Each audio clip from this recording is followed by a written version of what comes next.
Curiosamente, la mayoría de los seres humanos tienen el término ego satanizado. Hay personas que yo hablo, por ejemplo, sobre el ego y me dicen, no, yo no tengo ego. Yo creo que ese está peor. Porque primero, podemos malinterpretar o confundir que una persona tenga ego, va a decir, no, pero yo no soy egocéntrico, ni ególatra, ni vanidoso. Es decir, no, no. Porque el ego es la identidad creada por el ser humano. Tu ego puede ser tímido.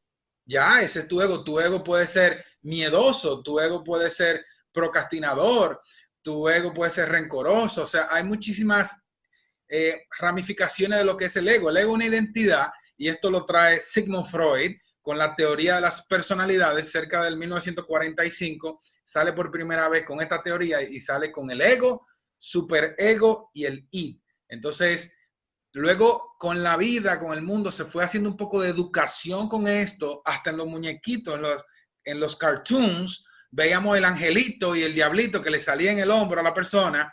El diablito se le llama el ego, que quizá por eso se ha satanizado, y el angelito es el superego, porque cualquiera dice superego, pues es mucho peor que el ego. No, el superego es la divinidad en ti, la voz de la conciencia. Entonces, el ego es la voz de tus pensamientos banales, reactivos, y el id, que eres tú, la identidad, está en neutro y siempre va a ir a donde el que empuje más fuerte, como cuando un coche está en neutro. Entonces, a diario hay una batalla a diario. Antes viene una gente y sin querer te choca, de una vez sale el diablito y el angelito, y el diablito dice, pues pégale un golpe más fuerte y viene el angelito, cuidado, a lo mejor fue sin querer, y el it está en el medio y dice, ¿qué hago? ¿Le doy o lo perdono? Eso es lo que sucede a diario aquí en la mente. Excelente, Moisés, me estoy riendo porque yo pongo un ejemplo en mis coaching privados, etc. Yo hablo inclusive, y hay un libro que tengo publicado que habla de la egobarrera, o las falsas necesidades del ego. Y yo pongo un ejemplo muy relacionado con lo que tú acabas de decir. Le digo a la gente cómo el ego lo puede asesinar. Así, tan simple. O autosuicidar, si suena la redundancia del autosuicidar. Pero ¿por qué lo digo de esa manera? Por el ejemplo que tú acabas de dar. Una persona va manejando, viene otro, le atraviesa el carro, el coche, el automóvil para cualquier otro país por delante y el ego inmediatamente le dice, ¿viste lo que hizo? Ese es un desgraciado, te quiere matar, casi nos mata, no vas a hacer nada, no le vas a decir nada. Y sale el ego inmediatamente, la persona haciéndole caso al ego baja la ventanilla del automóvil, se asoma y le recuerda a la madre al que va adelante.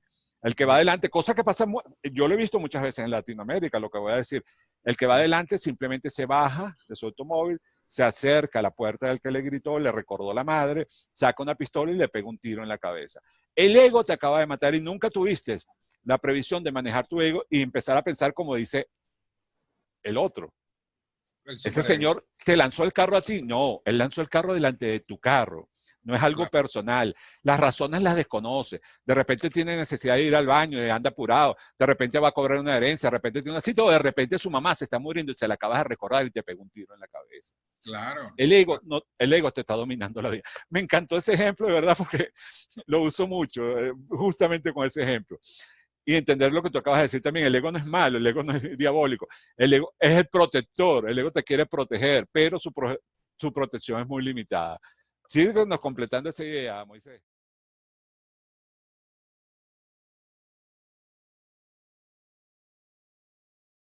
Mira, el ego aparece, según Sigmund Freud, a la edad de los 4 años de edad del ser humano, producto del ambiente, el entorno, el contexto en el cual él va creciendo, esa primera etapa de la infancia. Y surge, como tú bien dijiste, para protegerte. El ego es un mecanismo de supervivencia, ¿ok?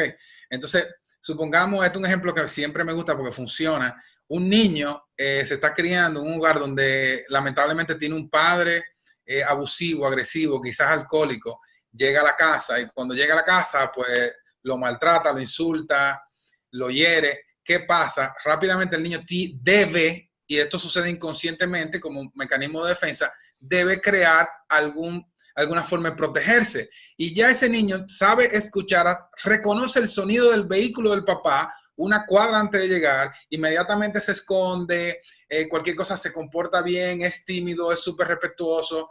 ¿Qué pasa? Ese mismo niño, 30 años después, un adulto, Y un día están hablando y alguien dice, mire, hombre, así, y se pone así, y quizás un hombrazo ya bien fuerte, y se pone así porque tiene un ego tímido. Tú en el momento no lo entiendes, pero el que estudia a fondo su background, lo que pasó con la infancia, lo entiende.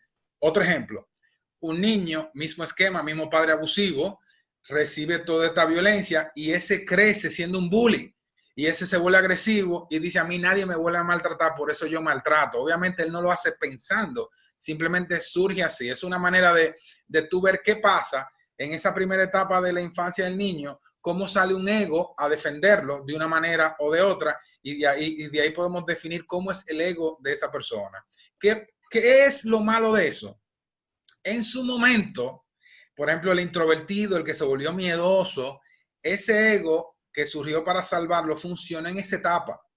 Pero ya como adulto, a lo mejor hasta cinturón negro de algún arte marcial, ya no le luce estar así, pero en la vida paga muchos precios, quizá no se lanza, quizá deja pasar muchas oportunidades, etcétera, etcétera, etcétera, porque deja que el ego siga siendo, esa identidad llamada ego, siga siendo quien está al timón de su vida y la persona está sentada atrás.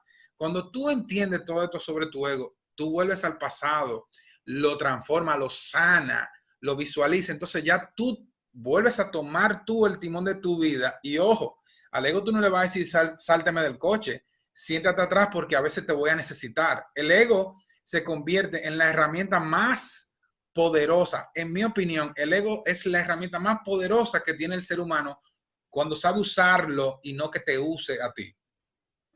Muy bien dicho. Y redondeando algo primero que dijiste antes para seguir con esta parte, comentaste que hay personas que te dicen que no tienen ego y eso, están asumiendo aspectos del ego como el egocentrismo, etcétera, como ego. Les aclaro algo, si ustedes no tienen ego y son adultos, están muertos.